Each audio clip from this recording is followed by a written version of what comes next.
23 मार्च को बीजेपी सरकार 1 साल पूरा कर लेगी। इस मौके पर बीजेपी प्रदेश संगठन सरकार के कामकाज को जनता तक पहुंचाएगा। प्रदेश के सभी विधानसभा क्षेत्रों, जिला मुख्यालयों और मंडलों पर बीजेपी सेवा का संस्कार, विकास की रफ्तार थीम पर अभिनंदन कार्यक्रम करेगी और विकास का नारियल फोड़ेगी। बीजेपी के बड़े नेता अपने अपने क्षेत्र में मीडिया के सामने 1 साल का लेखा जोखा रखेंगे। उन स्थानों पर कार्यकर्ता ढोल धमाकों के साथ पहुंचेंगे जो काम पूरे हो गए हैं या फिर चल रहे हैं। प्रदेश भर में विकास के कामों की प्रदर्शनी भी लगाई जाएगी। मुख्यमंत्री शिवराज सिंह चौहान किसानों और स्ट्रीट वेंडर्स के खातों में करीब 2000 करोड़ की राशि ट्रांसफर करेंगे। बीजेपी कार्यकर्ता 25 मार्च को टीकाकरण अभियान चलाएंगे। इन कार्यक्रमों के दौरान कार्यकर्ताओं और नेताओं को कोविड गाइडलाइन का पालन करना होगा। उस 1 वर्ष पूर्ण होने पर भारतीय जनता पार्टी की सरकार ने जो नए आयाम स्थापित किए और पूरे मध्य प्रदेश के अंदर जिस प्रकार से भारतीय जनता पार्टी की सरकार माननीय मुख्यमंत्री शिवराज सिंह चौहान के नेतृत्व में मध्य प्रदेश की जनता के गरीब कल्याण के लिए, तो माननीय मुख्यमंत्री जी ने मध्य प्रदेश के अंदर जो ऐतिहासिक काम किए हैं, भारतीय जनता पार्टी की सरकार ने इन सारे मुद्दों को लेकर 22 तारीख से भारतीय जनता पार्टी का अभियान जो चलेगा। इस कवायद में खास बात यह है कि विकास का नारियल फोड़ने का मुख्य कारण पूर्व सीएम कमलनाथ का वो बयान है जिसमें उन्होंने सीएम शिवराज पर साथ में नारियल लेकर चलने का तंज कसा था। बीजेपी इस बयान को आधार बनाकर अपने विकास के कामों को जनता के सामने रखेगी। चारों तरफ केवल हेराफेरी और उसमें बड़ी बड़ी बातें और अखबारी खबरें। क्या इसके लिए नारियल फोड़ोगे आप? मध्य प्रदेश की जनता अपना सर फोड़ रही है कि आप पीछे के दरवाजे से आपने सत्ता पर कब्जा किया है और आप जो है नारियल फोड़ने की बातें करते हैं। सारे नारियल आपके सड़े निकले हैं। 21,000 नारियल 15 साल के पद के सड़े निकले और 500 नारियल अभी इस साल के सड़े निकले। इनका हिसाब दीजिए आप, उसके बाद नारियल लेकर चलिए और शुभ कामों के लिए नारियल फोड़िए। विपक्षी दल सरकार के कामकाज का जो भी आकलन करे, लेकिन बीजेपी सरकार आने के बाद से ही कोरोना महामारी भी साथ चल रही है। इस बात से किसी को इनकार नहीं होगा कि इस दौरान सरकार दोहरे मोर्चे पर जुटी है। एक तरफ प्रदेश के विकास को गति देना, दूसरी तरफ महामारी से प्रदेश को बचाना, और इस लड़ाई में काफी हद तक प्रदेश सफल भी रहा है। यह अलग बात है कि कोरोना की चुनौती अभी खत्म नहीं हुई है। कुल मिलाकर बीजेपी की कोशिश 15 महीने की कमलनाथ सरकार और 12 महीने की शिवराज सरकार में हुए कामकाज का तुलनात्मक विवरण जनता के सामने रखना है। उसके बाद जनता ही तय करेगी कि किसके काम में दम है और कौन बेदम है, और इसका फैसला आने वाले नगरीय निकाय चुनाव और दमोह उपचुनाव में जनता को करना है। Bureau report, Bansal news. नमस्कार, मैं हूं विजय मांडगे और हमारा आज का मुद्दा है संस्कार से रफ्तार।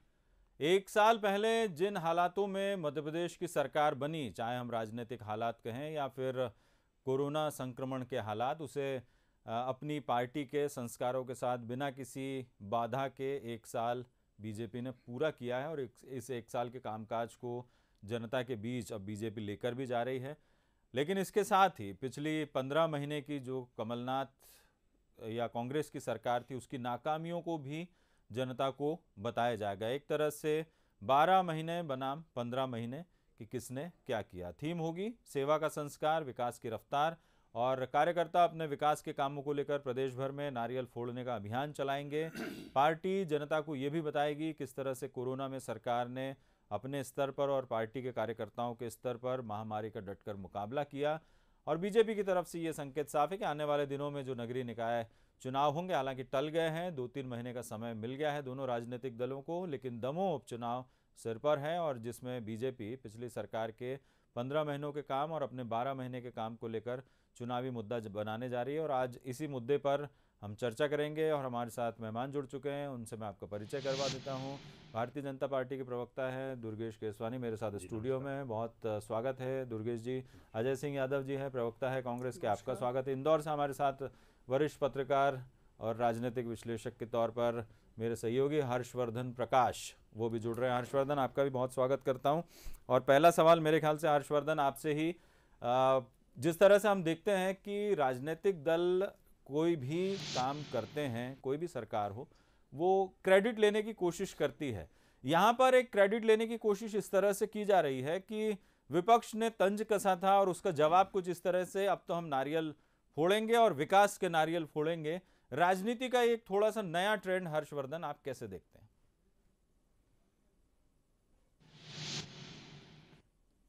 देखिए, नारियल किसी भी शुभ काम का प्रतीक होता है और जब भी कोई हम नया काम करते हैं तो नारियल फोड़ते हैं, भगवान को प्रसाद चढ़ाते हैं। तो बीजेपी ने जो वार कांग्रेस ने किया, जो तीर चलाया, उस तीर को एक हाथ से पकड़ के अपने धनुष में फिर डाल दिया है और प्रत्यंचा कस के वापस कांग्रेस पे दाग दिया है। दमोह उपचुनाव आपके सामने है, भाजपा के सामने या नहीं। हालांकि दमोह की चुनौती इतनी बड़ी नहीं है, लेकिन जो बड़ी चुनौती है वो 2023 की चुनौती है, जिसको बमुश्किल 2.5 साल अब रह गया है। जब से बीजेपी ने सत्ता संभाली मध्य प्रदेश में, कोरोना का साया उसके साथ था। बीजेपी विजय केंद्र जो है मध्य प्रदेश, जो कि केंद्रीय स्थिति में है देश के, उसको कितना फायदा दिलाया जाए जीएसटी के बाद, जो कि जीएसटी के बाद एक महत्वपूर्ण भूमिका में प्रदेश आ गया था। लेकिन अब जबकि सारी वित्तीय और निवेश की गतिविधियां लगभग ठप सी हैं, तो मध्य प्रदेश कितना फायदा उठा पाता है, कितने नए रोजगार पैदा कर पाता है, उसकी अग्नि परीक्षा है। और मुझे लगता है कि सारी जो आंख है भाजपा की वो 2023 पे है। बिल्कुल सही कहा आपने कि 2023 अब मेरे ख्याल से बीजेपी हो या फिर कांग्रेस, दोनों अब उस टारगेट को अचीव करने में जुट गए हैं।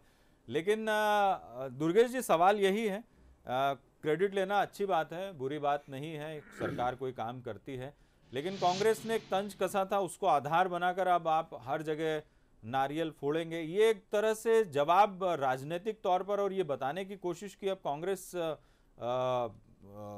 का जो काउंटर है वो इस तरीके से। देखिए विजय जी, नारियल निश्चित रूप से शुभ होने का संकेत है। और मध्य प्रदेश में जब अहंकारी सरकार, कमलनाथ जी की जो सरकार थी, जिसकी प्राथमिकताएं पूरे प्रदेश ने देखी, उनकी प्राथमिकता में आईफा अवार्ड थे। उनकी प्राथमिकता में युवाओं को कैसे ढोल चराने पे, कैसे ढोल बजाने पे लगाया जाए, ये उनकी प्राथमिकता थी। उनकी प्राथमिकता थी कि विधान परिषद का गठन कैसे हो। उनकी प्राथमिकता थी कि जो जनता है प्रदेश की, जिसको आपने 983 वचन दिए और वो 983 वचनों में से एक वचन कोई परिपूर्ण नहीं कर पाए, झूठ के सहारे से बनी हुई सरकार थी। निश्चित रूप से जनता ने हमें आशीर्वाद दिया और जो सरकार सिर्फ और सिर्फ जन कल्याणकारी योजनाओं को बंद करने के लिए मानी जाती थी, कमलनाथ सरकार, उन्होंने 15 महीने में हर एक गरीब की योजना बंद करने की जो बात की उन्होंने। वंदे मातरम गायन पे भी आप देखेंगे हर महीने जो गायन होता था उस पर भी अगर रोक लगाने, चाहे मीसाबंदी के जो वो हैं उनको जो राशि दी जाती थी उसको, चाहे आरएसएस कार्यालय के, ये सब चीजें जो सब बात के नारियल फोड़ रहे हैं। हम निश्चित रूप से जो 1 साल हमने कार्य किए हैं, जो जनता ने हम पर विश्वास जताया, जो जनता ने हम पे भरोसा दिखाया, हम इसलिए नारियल फोड़ रहे हैं कि आप उन 15 महीने में बिजली नहीं दे पाए।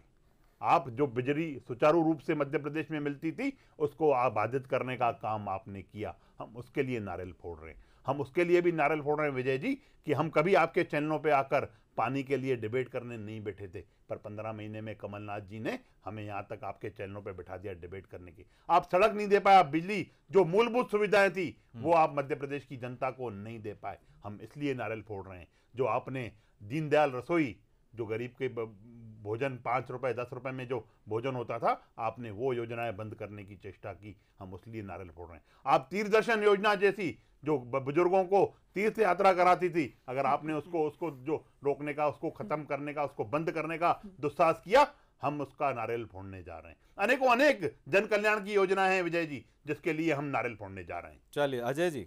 देखिए विजय जी, मध्य प्रदेश की जनता को ये जानने का हक बनता है कि 1 साल में उनको क्या मिला और किस बात का भारतीय जनता पार्टी जश्न मना रही है। मैं एक वर्ग के साथ शुरू करता हूँ।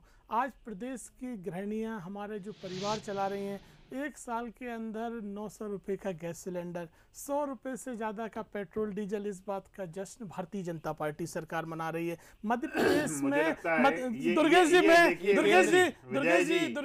चुप हो जाऊं, आप ही को बोलना है अकेले तो फिर मैं चुप हो जाता हूं। चलिए आप अपनी बात पूरी कीजिए, लेकिन मैं आपको मैं एक वर्ग के साथ बात करता हूं। मध्य प्रदेश में बच्चियों की क्या स्थिति रही? SCRB का आंकड़ा है मध्य प्रदेश सरकार का, वर्ष 2019 में जहां 2500 बलात्कार हुए, 2020 में कोरोना काल में 4600 बलात्कार इस मध्य प्रदेश में हुए। ये SCRB का आंकड़ा है। इस बात का नारियल प्रदेश की बच्चियां फोड़ें। हमारी सरकार ने इंदिरा गृह ज्योति योजना में 150 यूनिट योजनाएं बंद कर दी, बिजली नहीं दे पा रहे थे, विकास के काम ठप हुए थे, इसलिए इन्होंने विकास किया और उसके नारियल जी हुए थे तो दिखना चाहिए। महिला अत्याचार बढ़ रहे हैं, कम होना चाहिए थे। हम 150 रुपए तक 150 यूनिट बिजली देते थे, आपने 10 रुपए यूनिट कर दी। कल बंगाल में मैनिफेस्टो जारी किया, वहां 2 रुपए यूनिट का वादा करते हैं। मध्य प्रदेश के नौजवानों से रोजगार की बात करते हैं।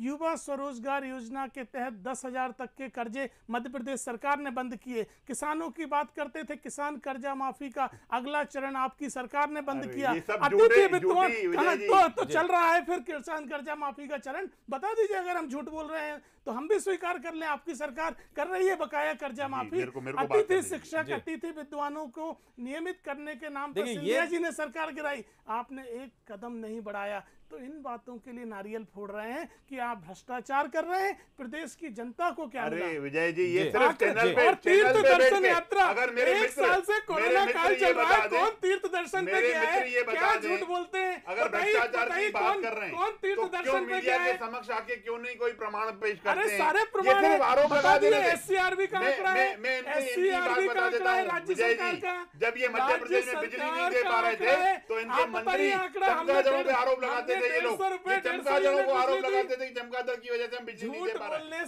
सिर्फ झूठ बोल के बात करना चाहते हैं। अरे आप अपनी उपलब्धि किसान कर्जा माफी में हमने 27 लाख किसानों का कर्जा माफ किया। कमल पटेल ने विधानसभा में स्वीकार किया। कमल पटेल ने विधानसभा में स्वीकार किया। नीले पीले गुलाबी राशि विधानसभा में स्वीकार किया। झूठ बोलने से बात नहीं बनेगी। सिर्फ आप झूठ बोल के बात करना चाहते हो। मेरा एक सवाल है, आपने 28,000 कर दिए। मध्य प्रदेश की कन्याएं नारियल फोड़े, जिनका कन्यादान बच्चे हो गए, उनको लाडली लक्ष्मी का दो, मेरा एक सवाल, लाडली लक्ष्मी का दो वो मिल रहा है, पर वो कन्यादान का नहीं मिल पाया था उनको। बोलने से काम नहीं चलेगा। एक मिनट झूठ आप बोल रहे हैं। देखिए, हमने प्रदेश के कन्यादान की राशि बढ़ाई, आपने कम कर दी। मध्य प्रदेश की बच्चियां फोड़े नारियल। आपने ये बताइए क्यों हमने मध्य प्रदेश में प्रदर्शन हुए थे? पेंशन 300 से 1 मिनट दुर्गेश जी, मेरा सवाल, अजय जी 1 मिनट। देखिए, सवाल यह है कि बीजेपी जश्न मना रही है, उसकी 1 साल सरकार पूरे हुए और बीजेपी अपनी उपलब्धियां गिना रही है, उसमें कोई बुराई नहीं है। सवाल, आपने तंज कसे थे कांग्रेस की तरफ से, जब उपचुनाव था उस समय तंज कसे गए, लेकिन बीजेपी का जवाब है उसने विकास काम किए हैं जैसे वो गिना रहे हैं।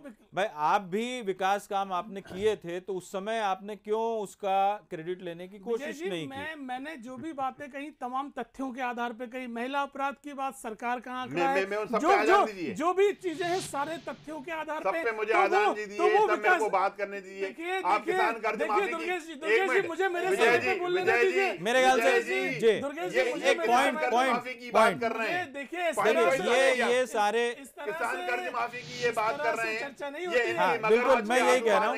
देखिए, इस तरह से चर्चा नहीं होगी। अब मैं पूछता हूँ, आप कोरोना अजय जी, लेकिन मेरी दो तीन बातें, मौतों का जश्न मना रहे हैं। दो तीन बातें मेरी जो है, इस प्रदेश में महामारी से 4000 मौतें हुई।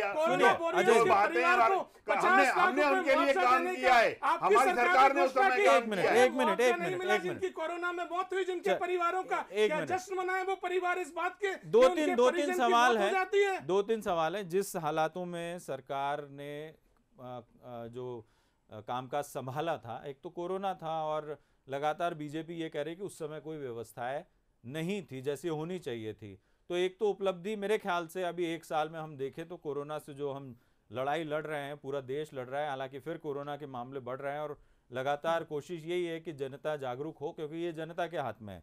दूसरी बात यह है कि आप कर्ज माफी को लेकर सवाल उठा रहे हैं। विधानसभा में अजय जी भरपूर बहस हो चुकी है इस पर। अभी इतना बड़ा सत्र था जिसमें कई सारे सवाल लगाए गए, सरकार की तरफ से जवाब दिए गए और मेरे ख्याल से अब सवाल ये है कि आपकी जो 15 महीने की सरकार की उपलब्धियां हैं उसका क्रेडिट शायद आप नहीं, वैसे लेना चाहिए था वो नहीं ले पाए, बीजेपी लेने की कोशिश कर रही है, तो उसमें कांग्रेस को आपत्ति क्या है? देखिए विजय जी, इस सरकार का आधार 2018 का चुनाव नहीं है। इस सरकार का आधार है सिंधिया जी ने कांग्रेस छोड़ी और छोड़ते हुए जो मुद्दे गिनाए 3 ही मुद्दे थे। अतिथि शिक्षक, अतिथि विद्वानों को नियमित किया जाए और किसान कर्जा माफी पूरा नहीं हो रहा है, इसलिए मैं सड़कों पर उतर रहा हूँ। तो माना जाए कि आपकी सरकार बनने का कारण ये मुद्दे थे, तो इन मुद्दों पर आपने क्या काम किया? जनता को धोखा दिया बस। हाँ देखिए विजय जी, मेरे मित्र यहाँ बैठ के जो राहुल गांधी जी ने भोपाल में आकर झूठ बोला था कि किसानों का कर्जा माफ कर देंगे, मेरी बात तो जान दीजिए, ये आपकी बेटे नहीं बता रही है कि आप सिर्फ अपनी बात, आपने 3 सवाल, आपने विजय जी आपने 3 सवाल किए, उन 3 सवालों का जवाब आने दीजिए। कर देना चाहते हैं। जब हमारी सरकार बनी, कोरोना काल के समय हमारी सरकार बनी, तब इनकी व्यवस्था ये सिर्फ सरकार बचाओ अभियान में ही जुटे रहे ये लोग। इन्होंने कोई एक भी जनता के लिए, जब कोरोना काल था तो इन्होंने क्या किया? न कोई बेड थे, न कोई बेड में जवाब। ये देखिए, ये बेचैनी बता रही है, एक मिनट अजय बोलते हुए जा रहे हैं। एक मिनट, आप क्यों सुनने का वादा ही नहीं है? देखिए दुर्गेश जी, उन्होंने जो 3 सवाल किए मेरे ख्याल से उस पे मेरे ख्याल से आप उनका जिस तरीके से वो सवाल उठा रहे हैं। देखिए विजय जी, सबसे पहले किसान कर्ज माफी की बात करते हैं। इन्होंने कर्ज माफी की, राहुल जी ने बोला कि कर्जा 10 दिन में कर्जा माफ, इनको 15 महीने के समय में कर्जा माफ नहीं हो पाया। एक चीज ये झूठ बोलते रहे, इनको अरे मैं अब ये सुनी नहीं पाएंगे, ये सुनी नहीं पाएंगे, ये सुनी नहीं पाएंगे, ये सुनी नहीं पाएंगे। बकाया थे, हमने स्वीकार कर लिया, ये मत बताइए। लक्ष्मण सिंह जी ने आरोप लगाया और ये सर्टिफिकेट कबाड़े की दुकान में बिकते हुए पाए गए। जो इनके सर्टिफिकेट थे वो कबाड़े की दुकानों में मिलते हुए दिखे गए। और इसके मेरी बात तो आ जाइए, अभी हाँ करिए, कोई नहीं कर पाया, कोई कुछ नहीं कर पाया। 27 लाख कर ये सुनना नहीं जा रहे हैं। बीजेपी यही कह रही है कि जब आपने वादा किया था उसको पूरा नहीं किया। विजय जी मैं आ जाता हूँ, मेरी बात आ जाती है। और ये बातें खत्म करके बेसिकली इनको जो पेट में दर्द है वो सिंधिया जी का जाना बचा नहीं पा रहा। ये सिंधिया जी का जाना बचा नहीं पा रहा। अच्छा ये क्या शिक्षक, अतिथि विद्वानों का क्या हुआ? मैं दुर्गेश, जिस तरीके से हर्षवर्धन ने एक बात कही कि टारगेट 2023 है। दुर्गेश जी, क्या ये वाकई में बीजेपी, और जिस तरह से जो प्रदेश अध्यक्ष वीडी शर्मा, उनका कहना है कि अब कांग्रेस से हर चुनाव जीतेगी बीजेपी किसी भी कीमत पर, क्योंकि कांग्रेस है ही नहीं मैदान में? निश्चित रूप से माननीय प्रदेश अध्यक्ष जी ने जो बात कही, ये मेरी बात आने देना नहीं चाह रहे हैं, क्योंकि इनके पास कुछ बातें हैं नहीं, बातें हैं नहीं, इसलिए ये शोरगुल करके विजय जी खत्म कर देंगे। हमारे प्रदेश अध्यक्ष जी ने, मैं सब पे आ रहा हूँ, एक मिनट अजय जी, बात की बात नहीं होने तो फिर ऐसे ये कोरोना काल से हम स्टार्ट करते हैं। कोरोना काल में जब इनकी सरकार थी, विकट परिस्थितियों में श्री शिवराज सिंह चौहान जी ने शपथ ली और पहले घंटे की जो पहली बैठक थी वो कोरोना को लेकर थी, और उसी के प्रयास से उन्होंने प्रत्येक आदमी को कहा था, अधिकारियों को कहा था कि सब नीचे जमीन पे उतर जाइए। मेरे प्रदेश की 7.5 करोड़ जनता है जिसको मैं भगवान के रूप में पूछता हूँ, उनको कोई असुविधा नहीं होना चाहिए। असुविधा अब आ जाइए, कोरोना की बात कर रहा हूँ, ये नहीं आएंगे, ये नहीं याद कर पाएंगे। अभी ये बता रहे हैं दिवंगत आत्मा को हमने क्या किया, हमने 13 करोड़ में उनके अकाउंट में डाले। उसके बाद ये सिर्फ बातें कर 26 परिवारों को दिए जो दिवंगत थे। अच्छा मैं आपका जवाब देती हूँ, एक मिनट अजय, एक मिनट, आपने एक मिनट, ये देखिए, ये तमाम सारी चीजें जो चूंकि आपकी सरकार की तरफ से बहुत सारे वादे किए गए थे, लेकिन जो आपका वचन पत्र था उसमें से वचन थे, इन्होंने वचन भंग किया, इन्होंने वचन भंग किए। अपनी सरकार चलिए एक मिनट दुर्गेश जी, ये अजय जी मेरा ये सवाल है, ये कोई ये देखिए, ये तो योजनाएं हैं और ये तो एक वर्ग को लाभ पहुंचाने का, और ये तो मेरे ख्याल से हर सरकार वादे करती है। बात हो रही है विकास की। बीजेपी ये कह रही है कि इस 12 महीने में जो भी विकास काम जो ठप पड़ गए थे वो फिर से शुरू करवाए, कई योजनाएं बंद हो गई थी वो शुरू करवाई है। तो इसी वजह से जश्न इस बात का है, और जब किया है तो उसको हम उसका नारियल भी फोड़ेंगे और उसको जनता को भी बताएंगे कि ये किया है, हम उसमें उस क्रेडिट लेने में पीछे नहीं है। अजय जी, विजय जी, मैं उन्हीं योजनाओं की बात करता हूँ। योजना नहीं, भारतीय जनता पार्टी कहती है हमने चंबल एक्सप्रेस वे चालू किया, ग्वालियर चंबल के विधानसभा उपचुनाव में सबसे बड़ा मुद्दा 1 इंच भूमि का अधिग्रहण नहीं हुआ। ये झूठ है। भारतीय जनता पार्टी केवल झूठ बोल सकती है। इन्होंने फिर से तीर्थ यात्रा योजना चालू करी जो हमने कभी बंद ही नहीं करी। साल भर में कोई तीर्थ यात्रा पे नहीं गया, फिर भी इनने चालू कर दी। तो भारतीय जनता पार्टी केवल हमने बिल्कुल बंद नहीं करी। एक दस्तावेज दिखा दीजिए, आपने 15 महीने में क्या किए, 15 महीने में क्या किया, बिल्कुल बंद नहीं करी कोई योजना, हमने कोई योजना बंद नहीं करी। चलिए मैं हर्षवर्धन के पास, कोई योजना विजय जी एक सवाल मैं हर्षवर्धन के पास, उपलब्धि नहीं है। देखिए ये आरोप प्रत्यारोप का दौर तो चलेगा कि आपने क्या किया, आपने क्या किया, किसी मुद्दे का लेकिन हर्षवर्धन मेरा सवाल है, मेरा सवाल है, सुनने का मादा ही नहीं रख रहे हैं। मेरा सवाल है हर्षवर्धन, आपको क्या लगता है? नारियल फोड़ रहे हैं जनता के ऊपर। एक मिनट, देखिए जनता ने जनादेश हर्षवर्धन दिया मेरा हुआ ये है, सवाल है, उसका मेरा अनादर आपसे कर सवाल रहे है, हैं। एक मिनट दुर्गेश जी, मेरा ये सवाल है कि 12 महीने बनाम 15 महीने का जो थीम लेकर बीजेपी चल रही है, आपने कहा कि 2023 टारगेट है, नगरीय निकाय चुनाव भी हम उसमें जोड़ सकते हैं, दमोह इतनी बड़ी चुनौती नहीं है, लेकिन सबसे बड़ा सवाल ये है कि वाकई में इन 12 महीने में क्या सरकार को वो काम करने को मिले? यदि हम कोरोना नहीं होता तो क्या ज्यादा काम होते, या फिर आप जमीन पर क्या देखते हैं? देखिए, मुझे लगता है कोविड-19 के संकट के कारण दोनों सरकारों के कार्यकालों की तुलना बेमानी होगी। जब से शिवराज सिंह चौहान आए, उनकी पूरी जो तवज्जो थी वो कोविड से निपटने में और जनता को बचाने में लगी रही। ना निवेश की कोई स्थिति बन रही है अभी, ना कोई नए रोजगार दिखाई दे रहे हैं, क्योंकि जब तक आपका औद्योगिक निवेश नहीं आता, निजी खिलाड़ी जो है जब तक सामने नहीं आते, तब तक आप अर्थव्यवस्था में कोई बड़े परिवर्तन की उम्मीद नहीं कर सकते। तो ये पहली बात, तो ये तुलना ही बेमानी है कि आपके 15 महीने और इनके 12 महीने। लेकिन फिर भी एक पॉलिटिकल रिचुअल है, 1 साल है, हो चुका है सरकार को, सरकार कुछ दिखाने की कोशिश कर रही है। मुझे लगता है कि जो थोड़ा बहुत समय शिवराज सिंह चौहान के पास बचा है, उनको फिर से कुछ नई लकीर खींचनी होगी, क्योंकि 2023 के चुनाव में खेल के नियम बदल जाएंगे। दल बदल का जो मुद्दा था वो उपचुनाव के साथ विदा हो चुका है। अब शिवराज सिंह चौहान जो कि नए तेवर के साथ आक्रामक अंदाज में दिखाई दे रहे हैं, वो कहीं न कहीं उन चुनावों की पूर्व पीठिका लिखते दिखाई देते हैं। तो शिवराज सिंह चौहान को भी अपने इस कार्यकाल में कुछ बड़े काम करके दिखाने होंगे। बिल्कुल, आपने सही कहा। और मेरे ख्याल से आत्मनिर्भर मध्य प्रदेश का जो रोड मैप है और ये तमाम जो चीज़ें हैं अभी पाइपलाइन में हैं, और धीरे धीरे जिस तरह से कोशिश की जा रही है, दुर्गेश जी, क्या यही तमाम सारी कोशिश है? और जैसा हर्षवर्धन कह रहे हैं कि बहुत सारा काम करना है क्योंकि कोविड ने बहुत सारी रफ्तार रोकी है। देखिए, निश्चित रूप से विजय जी, कोविड ने एक आपदा के रूप में पूरे विश्व में अपनी उपस्थिति दर्ज कराई। मध्य प्रदेश भी उससे अछूता नहीं रहा। पर इस विकट परिस्थितियों में भी आज जब हम 365 दिन कंप्लीट करने वाले हैं, उन दिनों में हमने एक बार भी खाली खजाने का रोना हमने नहीं रोया है। हम मुख्यमंत्री जी ने स्पष्ट कर दिया, 1,18,000 करोड़ रुपए जो अकाउंटों में उनमें डाले हैं, उनमें अलग अलग योजनाओं में जो हमने दिए हैं।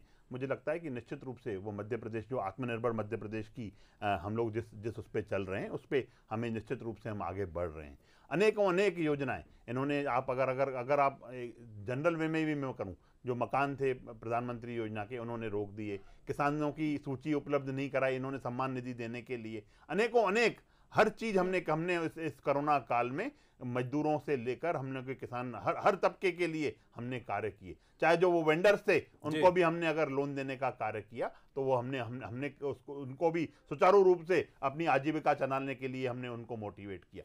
कहीं सरकार हर मोर्चे पर खड़ी नजर आई, पर उसके विपरीत कांग्रेस सिर्फ और सिर्फ, जैसे मेरे मित्र यहाँ मुस्कुरा रहे हैं, कमलनाथ जी वल्लभ भवन के 5वें फ्लोर पे बैठ के ट्वीट करके इतिश्री कर दिया करते थे, और वही आज जो इनका विरोध है, इनकी जो बातें हैं, वो सिर्फ चैनलों तक सीमित रह जाती हैं। क्यों नहीं आपने जनता के हितों की आज ये बताएं, ये 15 महीने का जो इनको समय मिला था, क्यों नहीं ये जनता के हितों की बात? एक बड़ी बात अजय जी, सिर्फ आपने एक प्रोपोगंडा, आपके ही मंत्री तक ये कहते हुए पाए गए थे कि हमारे लोग माफिया के लोग हैं, हमारे शराब माफिया हैं, इन्हीं की वजह से हम स्कीमें बनाते हैं। अनेकों ने दिग्विजय सिंह के नाम पे जवाब जरूर चाहूंगा। आरोप लगाए थे, गोविंद सिंह जी ने आरोप लगाए, लक्ष्मण सिंह जी ने आरोप लगाए, पर इनके कभी कोई जवाब नहीं आया। ये जनता से सिर्फ और सिर्फ चलिए, मेरे ख्याल से उसका तो हिसाब किताब उपचुनाव में कर दिया है जनता ने, और अभी इस समय विधानसभा में पूर्ण बहुमत के साथ बीजेपी। अजय जी, मेरा ये सवाल है, एक बात जरूर है कि खाली खजाने के बड़े आरोप लगे, लेकिन इस कोविड की चुनौतियों के बीच में ऐसा कभी नजर नहीं आया कि पैसा नहीं है सरकार के पास, और उपचुनाव के दौरान भी ये बात भाषणों में नजर आई बीजेपी के नेताओं के, और अभी भी मेरे ख्याल से बहुत सारी जो स्कीम्स है उसमें बहुत सारा पैसा सरकार की तरफ से दिया जा रहा है। देखिए विजय जी, आंकड़े झूठ नहीं बोलते हैं। मध्य प्रदेश सरकार ने बजट रखा 80,000 करोड़ के घाटे का बजट। अगर वित्तीय संकट नहीं है तो 80,000 करोड़ के घाटे का बजट। मध्य प्रदेश सरकार ने एक साल में 25,000 करोड़ का कर्जा लिया, तो ये आर्थिक संकट नहीं है। देखिए दुर्गेश जी इस तरह से नहीं होता है। देखिए दुर्गेश जी हमने कर्जा लिया किसानों के लिए, संक्षेप में हमने कर्जा लिया, एक मिनट दुर्गेश जी की खुशहाली के दुर्गेश लिए, जी, और आपने कर्जा लिया आप जो है अजय जी संक्षेप में दुर्गेश जी संक्षेप में आप अपनी बात पूरी करें। मैं आप संक्षेप में, क्योंकि समय कम है मेरे पास। देखिए विजय जी, डिबेट का एक तरीका होता है, मैं आपको सही में सुनूं और आप चिल्लाएं, तो इस तरह से ये क्या 80,000 बहुत संक्षेप में, समय नहीं है, बहुत संक्षेप में चलिए मैं एक मिनट मध्य प्रदेश में 25,000 करोड़ का कर्जा लिया कि नहीं, गलत है?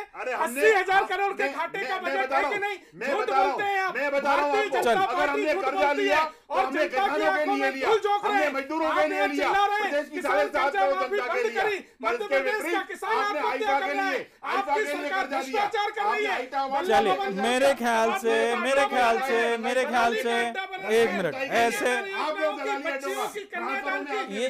इसी आरोप प्रत्यारोप में ये जो देखिए ऐसे चर्चा नहीं हो पाएगी। सरकार ने करा, आपकी सरकार ने बिल्कुल अजय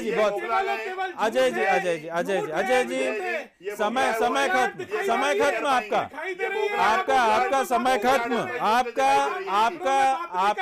एक मिनट अजय जी 80,000 देखिए आप बजट को समृद्धि कह रहे हैं, 25,000 करोड़ का कर्जा लिए। देखिए हो गया अजय जी हो गया झूठ सामने दिखाई दे रहा है। बहुत संक्षेप में दुर्गेश जी इस बात का जवाब बहुत ही संक्षेप में, और किसानों के कर्जा हो गया अजय जी। देखिए आपके मुद्दे सारे आ गए, आपके मुद्दे सारे आ गए, 7.5 करोड़ जनता के लिए आपने मुद्दे सारे और आपका कर्जा में पैसा नहीं डाला, बिल्कुल 10,000 ये भी झूठ है। चलिए आप दोनों की बात हो गई, आप देखिए आप आईफा पे सरकार का न तो आपकी बात पूरी हो पाए ना आपकी बात पूरी हो पाए, लेकिन एक सवाल यहाँ पर जरूर है। आईफा पे एक पैसा सरकार ने एक सवाल जरूर है यहाँ पर, कितना पैसा खर्च हुआ? ये जो क्रेडिट लेने चलिए मैं समय खत्म हो गया है, क्योंकि समय की पाबंदी है, मैं समय की पाबंदी है। मैं आप तीनों का बहुत बहुत शुक्रिया अदा करना चाहूंगा। और साफ तौर पर आपने देखा किस तरह से एक साल की जो उपलब्धियां हैं, और कांग्रेस और बीजेपी दोनों एक दूसरे पर आरोप प्रत्यारोप का दौर है, और जाहिर तौर पर ये न केवल इस एक साल के लिए टारगेट है, बल्कि मुझे लगता है और जैसा हर्षवर्धन को भी लगता है कि 2023 जिसके लिए बहुत कम समय बचा है और आने वाले जो चुनाव है उसके लिए दोनों पार्टियां यहां पर तैयारी करती नजर आ रही है। नमस्कार।